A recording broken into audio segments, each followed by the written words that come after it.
Pak Ahmad, apa kabar Bang? Ya, aduh, sehat Bang. Aduh, ini luar biasa Bang tempat tinggal ini. Nikmati saja Bang. Wah, senang Abang hari ini bisa datang. Ya, terima kasih. Senang saya kasih waktu ketemu Abang di rumah ini. Ini luar biasa view nih Bang. Singapura langsung nih Bang ya. Ya, bersyukurlah dapat tempat yang bisa menikmati untuk menjelang hari tua. Kolam renang. Iya. Wah. Mau berenang bersama? Ayo. Ini apa di bawah nih Bang? Ada pelihara kuda. Duduk dulu Bang. Ya. Kuda. Sama apa lagi? Ada berapa satwa lah. Kayak ada. Memang Abang hobi dengan binatang gitu ya? Mungkin karena faktor umur ya, menjelang pensiun, nikmati saja lah. Ya mungkin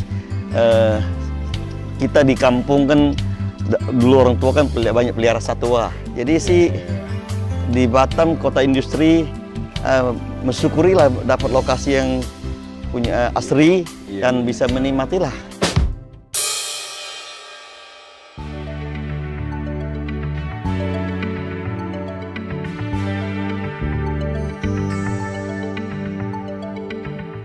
Pak Ahmad, saya ingin ini tidak banyak pengusaha yang sukses, tapi yang tangguh, yang kemudian dia ada masalah dia bangkit lagi, hanya Pak Ahmad.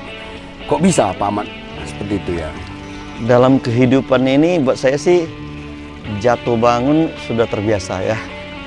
Jadi buat saya sih bagaimana dalam hidup ini, hidup kita tidak hanya untuk sendiri.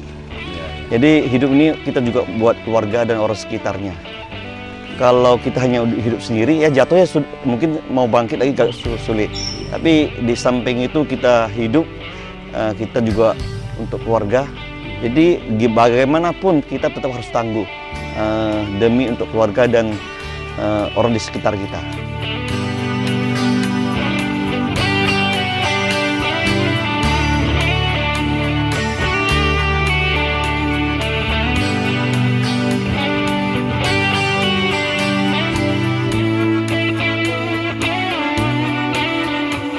Dulu awalnya jualan air tebu ya Pak Ahmad? Saya merantau ke Batam itu tahun 92 ya. Dengan modal Rp500.000. Waktu itu baru satu anak. Anak saya sekolahin masuk ke TK besar. Itu sudah menghabiskan biaya Rp350.000. Jadi sisa Rp150.000 mau buat usaha apa? Mau tidak mau ya saya carilah usaha yang tidak dengan modal yang besar, jadi yang penting bisa menghidupi keluarga. Jadi waktu itu saya dengan tekad yang merantau ke Batam, kami harus sukses. Kebetulan orang kampung kami yang merantau ke Batam banyak sukses. Jadi sekiranya kami datang ke sini, kalau tidak sukses itu harus pulang kampung kembali, itu kan malu. Jadi saya sama istri sudah tekad, kami minimal itu di perantauan itu ada tahun pertama kami harus punya sepeda motor. Oh, itu targetnya. Itu target. Jadi tahun kedua harus punya mobil, walaupun beli mobil second gitu. Tahun ketiga minimal harus punya rumah, walaupun rumah itu kredit di bank gitu, seperti itulah. Jadi kami punya target. Tapi di balik target itu banyak korbannya. Kita habiskan waktu satu hari cuma tidur 4 jam sampai 5 jam. Pagi buka warung kopi, siang. Itu seiring dengan tebu dengan warung kopi itu seiring. Iya, jadi siang saya tidak hanya warung kopi sama jual air tebu saja, tapi siang saya juga jadi calo. Ada calo falas, ada calo juga jual beli take over itu meja sayur, meja ikan. Kebetulan saya selalu aktifnya di daerah pasar gitu. Jadi ketika orang ingin sewa meja, saya kebetulan waktu itu adalah salah satu pemilik pasar itu masih family. Jadi saya sewa dengan family saya bayar per bulan. Satu bulan itu 225.000 satu meja. Tapi saya sewakan lagi kepada tukang sayur, tukang ikan, saya sewa 1 hari 10.000. Jadi 1 bulan saya dapat 300.000. Kan lumayan kan? Nah, dari hasil itu saya dapat untung 75.000 per satu meja. Walaupun waktu itu kita kan semua anak perantauan, kita juga bisa melihat bahwa sesama anak perantauan kalau mau dengan modal yang begitu besar kan tidak mungkin. Akhirnya saya cari solusi. Saya minta sama pemilik pasar, saya beri per bulan apakah boleh. Nah, sudah itu saya sewakan lagi kepada inang-inang, karena inang-inang juga mereka juga tidak punya modal. Jadi mereka bayar per harian gitu. Nah, secara komunikasi setiap hari saya mangkal di pasar, akhirnya saya banyak relasi. Saya juga jual buah-buahan, ada supply sumber buah-buahan kayak durian, rambutan didatangkan dari Tanjung Batu. Sehingga dari sumber itulah saya mendapatkan uang. Sampai sekarang masih jual durian ya, durian Datuk ya? Ya. Buat saya sih usaha yang penting ya halal ya. Tidak merugikan pihak lain dan bisa juga membantu orang kampung ketika musim-musim buah-buahan. Mereka juga nggak tahu itu kayak durian dan rambutan itu mau dijual kemana. Ya, tapi Pak Ahmad dulu sempat dari mulai 1 sempat sampai punya 12 untuk mesin jual tebu. Kemudian kedai kopi. Iya kan. Terus mulai ke falas tuh sejak kapan Pak Ahmad? Gini. Saya karena pagi jual kedai kopi, malam jual air tebu, siang kan saya juga jadi calo. Jadi di samping calo meja sayur, meja ikan, saya juga ketika tahun 97 ke 98 Indonesia mengalami krismon. Jadi rupiah itu anjlok. Saya juga waktu itu tidak punya modal, tapi ada beberapa kawan yang punya modal. Jadi mereka itu di pasar tuh setiap pagi saya datang ke toko-toko mereka. Mereka jual sayur, ada juga jual ayam, ada juga jual daging. Jadi mereka itu setiap sore itu mereka hasil jualan itu mereka mau store ke bank. Jadi saya manfaatkan dana itu, saya yang hitung, saya datang ke toko-tokonya. Uang dari pedagang itu? Ya, pedagangnya saya bantu mereka itu store ke bank. Jadi dari pagi saya bisa pakai dana itu untuk jual beli falas. Sorenya baru store ke bank. Besok harinya saya tetap ke tokonya, saya storekan bukti storean bank, dan ketika hari itu ada untung, saya undang mereka, saya belikan sarapan pagi gitu. Jadi kawan-kawan itu merasakan, wah saya memberikan pelayanan buat mereka, dan juga mereka, saya sampaikan terang-terangan pada mereka, uangnya dari pagi menjelang sore, saya juga mendapat untung. Intinya kejujuran ya Pak? Ya, kejujuran. Jadi prinsip hidup saya ini adalah kejujuran. Hidup ini ada pepatah yang disampaikan oleh warga kami adalah nama baik lebih berharga daripada kekayaan besar. Dikasihin orang lebih berharga daripada emas dan perak. Jadi prinsip hidup saya dari kecil sudah diajari oleh orang tua kami, hidup harus jujur. Sebagai seorang pengusaha, itulah salah satu syarat terpenting adalah jujur, dan itu kami pegang kepercayaan sampai hari ini. Saudara, banyak pengusaha sukses di Batam, tapi yang mengalami masalah terus bangkit lagi itu tidak banyak. Dan Pak Ahmad Santoso adalah salah satunya. Menghadapi beberapa masalah, tapi beliau tetap bangkit lagi dan sampai hari ini. Kok bisa Pak Ahmad? Dulu pernah ada masalah, pernah juga di penjara, tapi Pak Ahmad dengan kata orang selesai Ahmad Santoso, tapi Pak Ahmad diam-diam bangkit lagi dan berkembang lagi. Bagaimana kok bisa begitu Pak? Dalam hidup saya jatuh bangun sudah biasa. Sudah banyak kali saya mengalami jatuh bangun.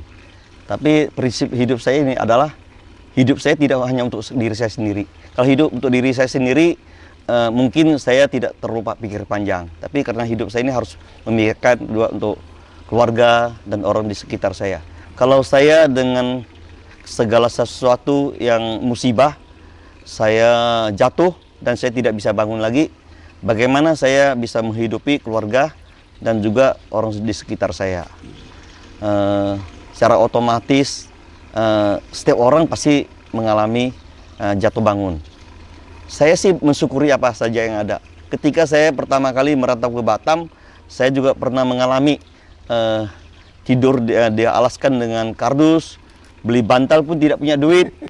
Ketika saya jatuh, saya renung kembali, oh hari ini saya kembali lagi seperti dulu.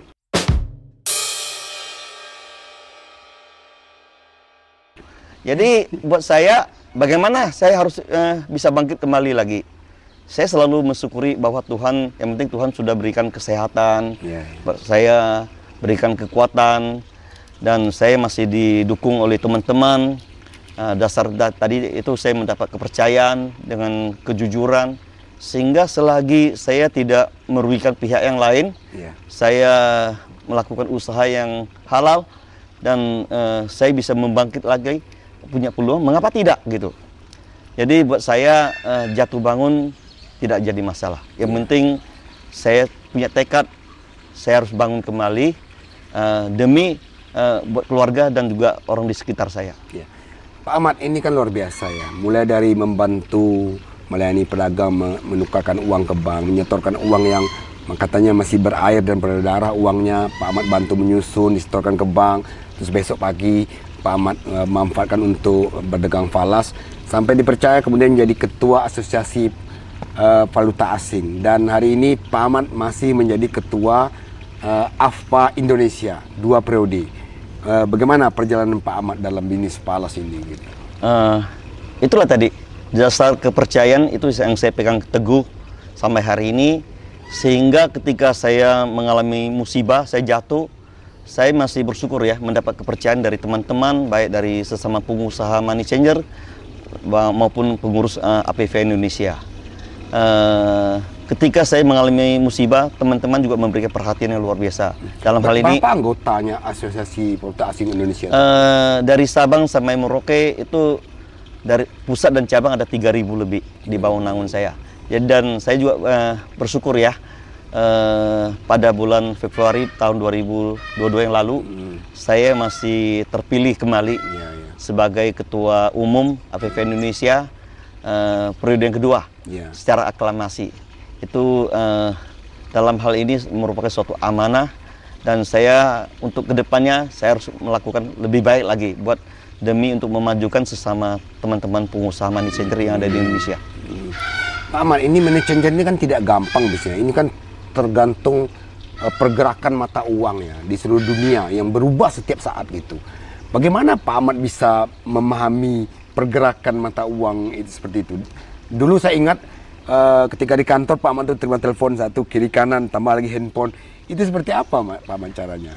Jadi buat saya sih ya, teman media, Bang Sokrates ini merupakan teman sudah lama ya. Kita mungkin sudah hampir belasan 20 tahun ya.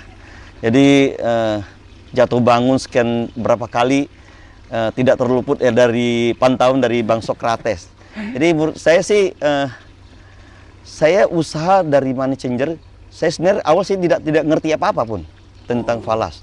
Tapi ada satu pepatah ya dari filosofi dari orang tua kita yang selalu mengatakan segala sesuatu pasti bisa kita lakukan dengan setia untuk menciptakan suatu kesuksesan.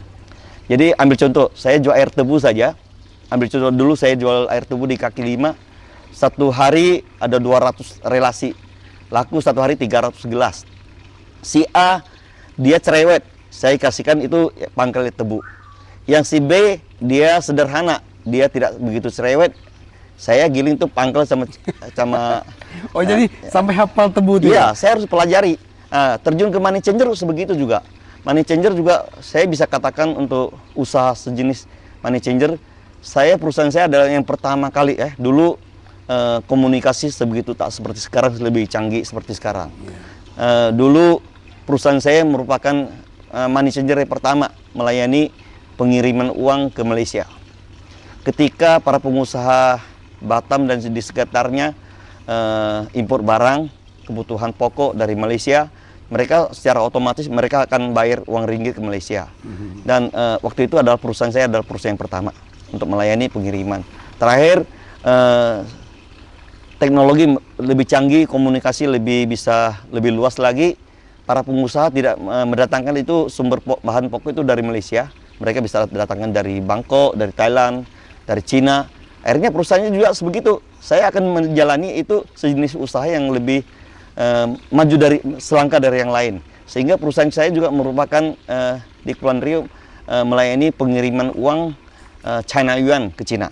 Sehingga waktu itulah saya mendapat income lebih untung lebih banyak. Ambil contoh, ketika perusahaan lain tidak bisa melayani, saya satu China Yuan waktu itu saya bisa untung Rp5 sama Rp6. Kayak sekarang, orang lain sudah bisa seperti kita melayani. Itu paling untung Rp1 sampai Rp2. Nah, itulah dari kesempatan itu saya bisa memajukan perusahaan saya. Iya, iya. Tapi kemudian melebar, tidak hanya Moniceng, ada hotel, ada showroom mobil juga, kemudian kapal ya. Banyak sekali apanya, Pak Ahmad. Sempat juga di bank. Itu akhirnya berkembang dari situ ya, Pak Ahmad ya. Dalam hidup saya suka cari tantangan gitu. Ketika lihat para pengusaha lain bisa, mengapa saya tidak bisa? Walaupun mungkin pendidikan saya tidak sebegitu tinggi ya. Ketika belasan tahun lalu saya lihat para pengusaha-pengusaha yang lain yang sudah lebih sukses, lebih baik muda dari saya. Mereka bisa buka BPR waktu itu. Saya tidak ngerti tentang perbankan. Money changer awalnya saya juga tidak ngerti tentang ini mata uang US dollar, Singapura dollar, uang Thailand. Saya tidak ngerti, tapi saya ingin belajar gitu. Ketika pengusaha lain bisa buka BPR, saya tidak ngerti tentang perbankan sekaligus. Tapi dalam hal ini saya buka usaha. Akhirnya saya berangkul. Ada pensiunan-pensiunan dari perbankan, ada pensiunan-pensiunan dari Bank Indonesia. Saya rangkul, ayo gabung ke perusahaan saya. Saya mau buka BPR, silakan, ayo gabung jadi komisaris di BPR saya. Memang kata orang Pak Ahmad, banyak pengusaha walaupun pendidikan tidak tinggi, ya, dia merasa tidak pintar, tapi dia pintar mencari orang pintar. Mungkin itu yang Pak Ahmad lakukan. Hidup ini, menurut saya sih ya, pendidikan itu penting. Ya. Tapi di balik pendidikan itu pengalaman dan pergaulan itu lebih penting. Ya. Jadi dalam kehidupan saya, walaupun zaman saya dulu ya, di zaman Orba, orang tua itu lebih mementingkan anak tuh tamat setara SMA, sudah diajak, ayo membantu orang tua usaha.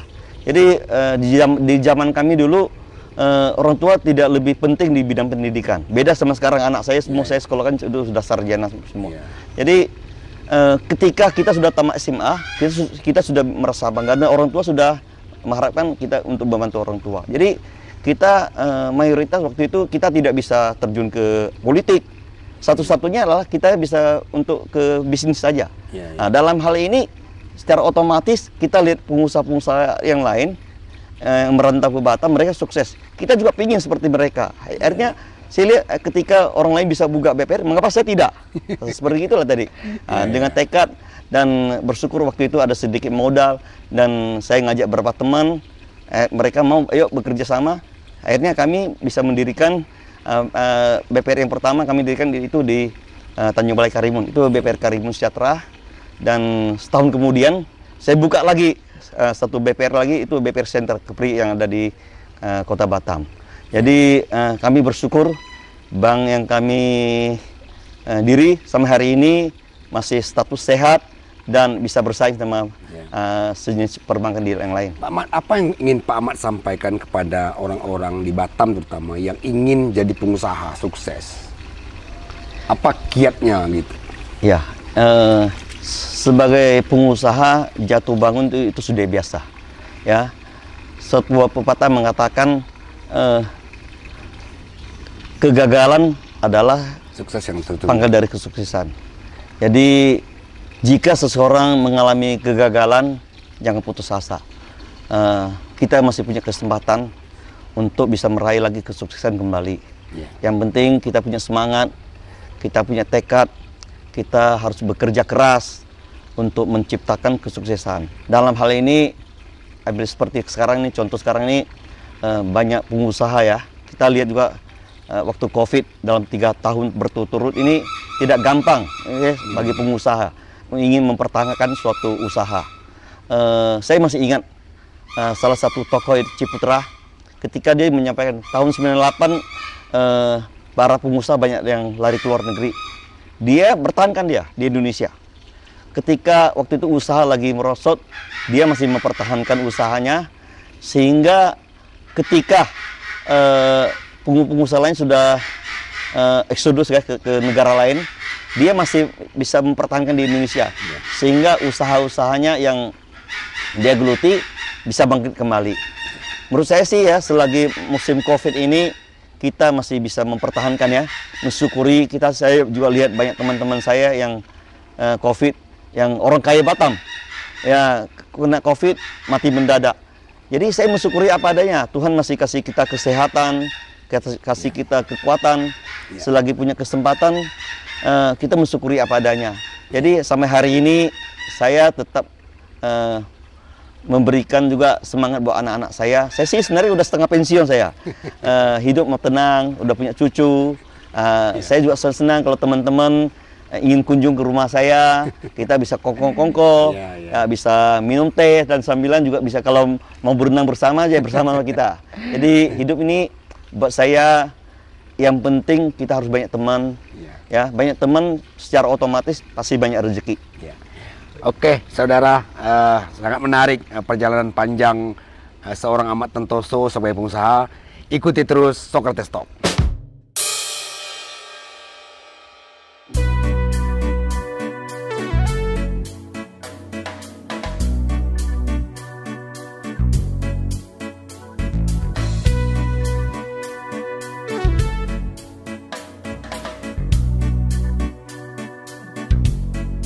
Ingin tahu filosofi hidup seorang Ahmad Santoso?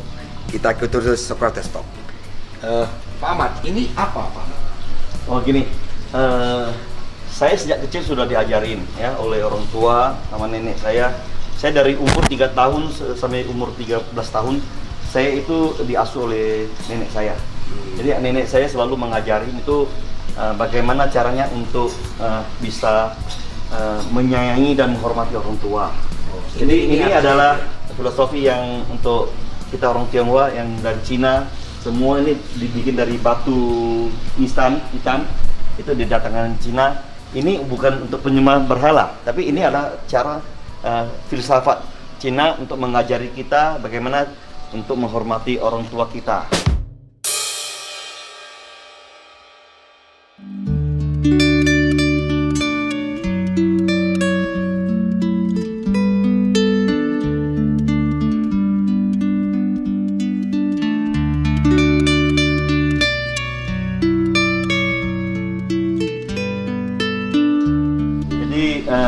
Kita sebagai seorang pengusaha, di balik itu kita bekerja keras. Kita juga pentingnya itu ada doa dari orang tua. Jadi kita di balik itu menyayangi orang tua, dan kita perlu doa orang tua kita.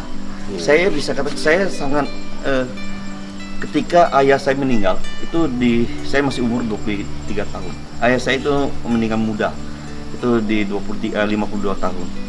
Saya masih ingat tuh ibu saya menjadi seorang janda muda umur 44 tahun. Jadi masih cantik, masih muda. Tapi dia sampai hari ini dia masih mencintai ayah saya. Jadi saya selalu sampaikan kepada adik-adik saya, ibu saya itu pengorbanannya sangat besar untuk membesarkan kita adik-beradik. Jadi kita wajib sayang. Berapa orang saudara Pak? Saya 7 bersaudara. Saya anak sulung pertama. Jadi saya punya 5 cowok dan 2 perempuan. Saya anak yang pertama, sehingga saya selalu mengajari adik-adik saya, kita harus sayang ibu. Harus jadi panutan di keluarga. Ya, jadi ibu saya bisa katakan seorang ibu yang sangat baik. Ayah saya juga sangat baik. Jadi kami wajib untuk menyayangi orang tua kami. Jadi saya pasang filosofi filsafat ini adalah tujuannya adalah di balik itu mengingatkan pribadi saya untuk selalu harus sayang kepada ibu saya, dan untuk kedepannya saya juga harus ngajar kepada anak cucu saya seperti yang diajarkan oleh orang tua saya, nenek saya kepada saya. Kita hidup ini harus menyayangi orang tua kita.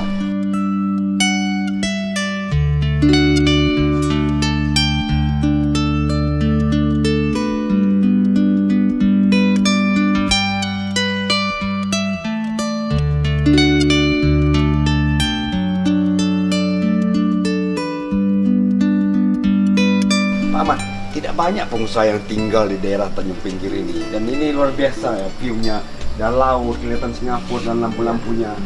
Apa yang Pak Ahmad pikirkan ketika memandang laut lepas ini kemudian ada kota yang maju seperti ini? Saya hanya bisa katakan bersyukur ya. Banyak teman-teman tanya saya kok bisa dapat lokasi yang view seperti itu bagus. Saya bisa katakan saya bersyukur ya kalau dapat lahan ini. Lahan ini adalah bertetangga dengan petinggi-petinggi pejabat Kota Batam. Saya ini adalah salah satu pengusaha yang swasta yang mendapat lahan ini. Dan saya nikmati saja. Saya sangat senang dengan tempat ini. Pertama adalah asri. Kalau malam tidur tidak ada suara mobil. Dan ketiga saya pulang kerja. Namanya pengusaha pasti banyak menghadapi masalah ya. Di balik masalah itu, kalau ketika saya pulang ke rumah, saya bisa membawa nyanyi satu lagu. Saya bisa lihat view yang punya laut seperti ini. Ada kolam renang seperti ini. Iya. Jadi segala stres saya sudah hilang gitu. Nah, Sambil jalan gitu. ayo, mana tahu Bang Socrates sekali datang saya ngajak ikut berenang bersama. Iya, luar biasa. Ya. Jadi kolam renang ini saya kalau pulang kerja sore saya bisa berenang. Kalau di luar saya sih paling jam 6 jam 7 sudah pulang ya. Tapi kalau di sini jam 9 saya capek-capek, saya mau berenang masih bisa berenang gitu. Sampai ke sana ya Pak ya? Ayo, kita. Jadi tempat ini taman yang sangat luas. Di sini saya banyak tanam itu buah-buahan, ada jambu air, ada kelengkeng, ada mangga. Dengan rumah yang seperti ini, siapa yang menyangka Pak Ahmad sulit, kesusahan? Saya sebenarnya sebelum kena musibah sudah dapat tempat ini. Tapi bersyukur saja. Akhirnya Tuhan sudah cukupkan juga. Saya bisa melaksanakan tugas, bisa bangun sampai selesai. Dan tempat ini kalau saya santai hari-hari libur, saya bisa ngajak teman-teman juga bisa nikmati bersama. Nah, buat teman-teman dari Bang Socrates, sekali-kali ngajaklah keluarga untuk jalan-jalan di sini.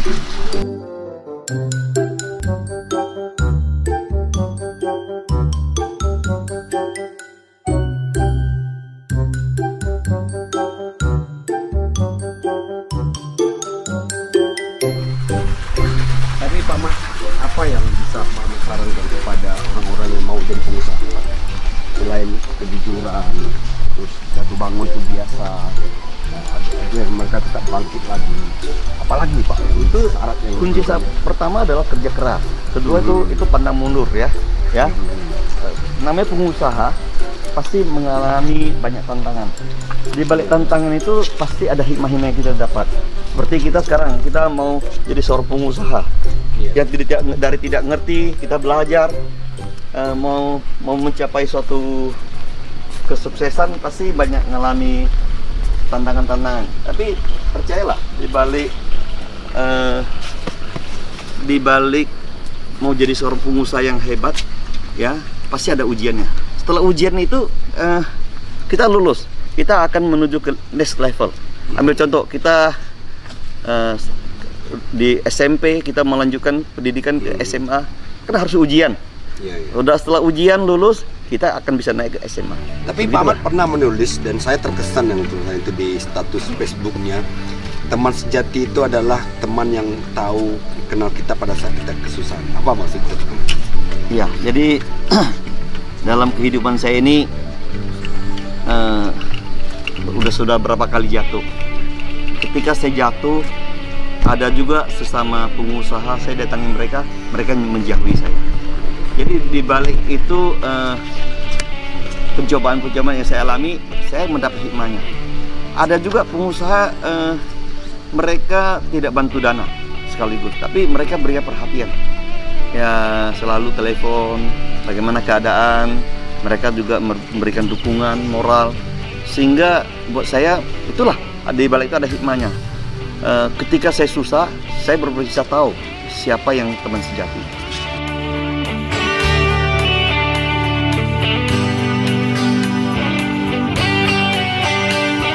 Jadi sampai hari ini ada beberapa teman yang waktu ketika saya susah, mereka hanya kirim sebungkus nasi padang aja buat saya. Itu saya hitung, saya catat. Ambil contoh Bang Socrates sendiri, pribadi Bang Socrates. Ketika saya lagi susah, Abang selalu memberikan nasihat, selalu berikan perhatian. Sampai hari ini saya tidak akan lupa. Maka kalau setiap kali Bang Sokrates telepon saya pasti sisihkan waktu untuk melayani dan menyambut Bang Sokrates. Itulah suatu persahabatan sejati yang tidak bisa nilai dengan uang. Itulah di dalam kehidupan saya. Oke, saudara, begitulah obrolan dengan seorang Ahmad Santoso, pengusaha tangguh di Batam yang walaupun menghadapi berbagai macam cobaan tetap bangkit dan bangkit lagi. Dan hari ini pun beliau masih sibuk menyiapkan sebuah destinasi wisata di Barelang sana, dan kita tunggu hasil karya beliau dalam waktu dekat ini. Terima kasih banyak Pak Ahmad atas waktunya. Sukses selalu, teman dan sahabat sejati saya.